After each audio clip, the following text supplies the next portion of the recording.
bahwa semua aktivitas kita ini adalah aktivitas alhamdulillah. Dikersani zikir alhamdulillah. Ora rumangsa awak sing iso zikir. Iki disukani, diparingi pangeran kekuatan, la haula wala quwata illa billah. Maka alhamdulillahnya kembali pada Allah.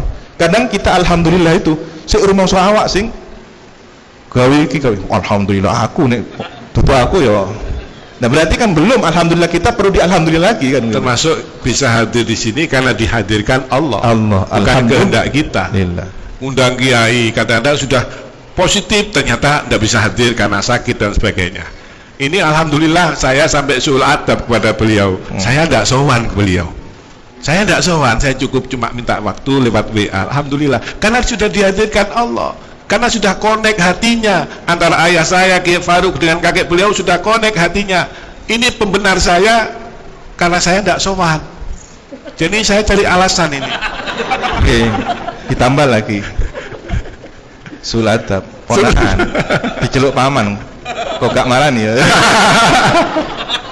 Alhamdulillah, maka bersyukurlah Bapak Ibu. Jadi bukan kita yang hadir di sini, yang mau hadir, karena kita dihadir, dan Andalah yang dipilih oleh Allah untuk hadir di tempat yang mulia, di malam yang mulia. Alhamdulillah. Masya Allah, Masya Allah. Barakallah. Kita hadir di tempat yang baik, di masjid, tempat nadrahnya Allah, turunnya rahmat Allah, bersama orang-orang yang baik, dengan niat yang baik. Mudah-mudahan kita dicatat sebagai orang-orang baik. Amin.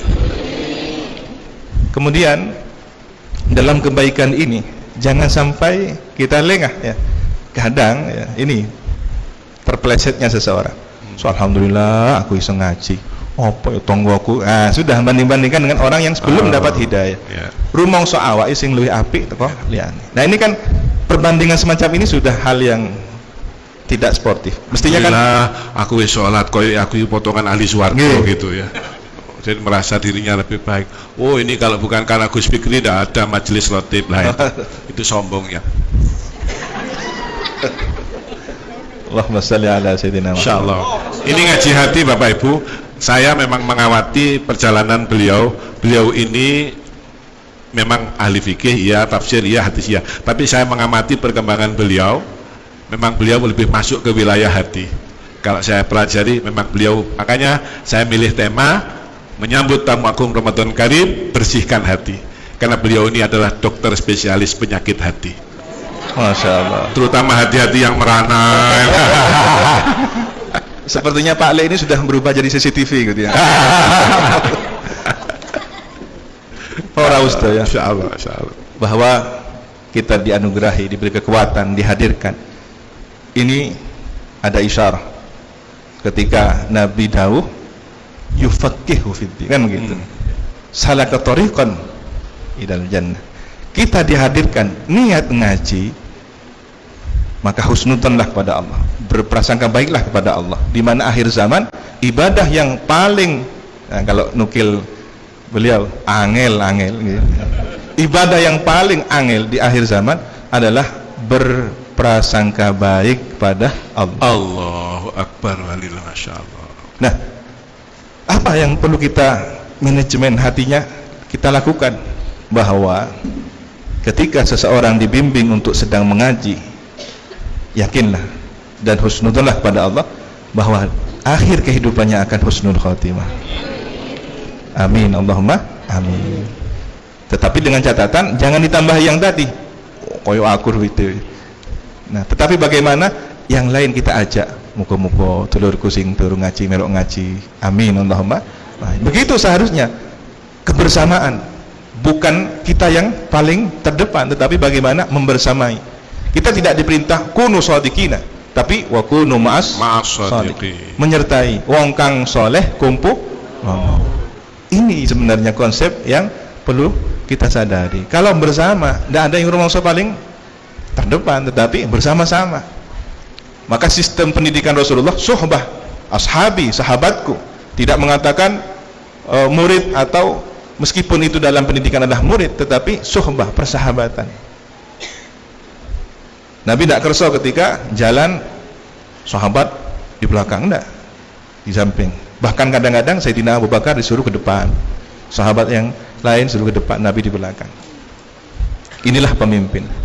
Jadi pemimpin yang sesungguhnya adalah melayani, berkhidmah bukan kemudian hanya di depan dan mau mengatur, tetapi harus suatu ketika mundur ke belakang mengontrol umatnya, melihat situasi yang ada di belakang. Dan hingga hari ini pun sebenarnya janji Nabi, ya, hayati khairul lakum wa mamati khairul lakum, hingga hari ini kita sedang dipantau oleh beliau. Allah, Allahumma shalli ala Muhammad. Allahumma shalli ala sayyidina. Perhatikan password malam hari ini, perhatikan kata beliau, sampai hari ini kita masih terus dipantau oleh Rasulullah. Masya Allah, Masya Allah. Bagaimana tidak? Beliau sendiri yang menginformasikan. Andaikan ini hanya sebuah tulisan atau informasi dari pihak lain, kita perlu melakukan validasi. Tetapi ketika ini adalah valid dari hadis Nabi, hayati khair lakum wa mamati khair lakum, tu'radu alayya a'malukum, ya, diperlihatkan amal umat kepada Nabi.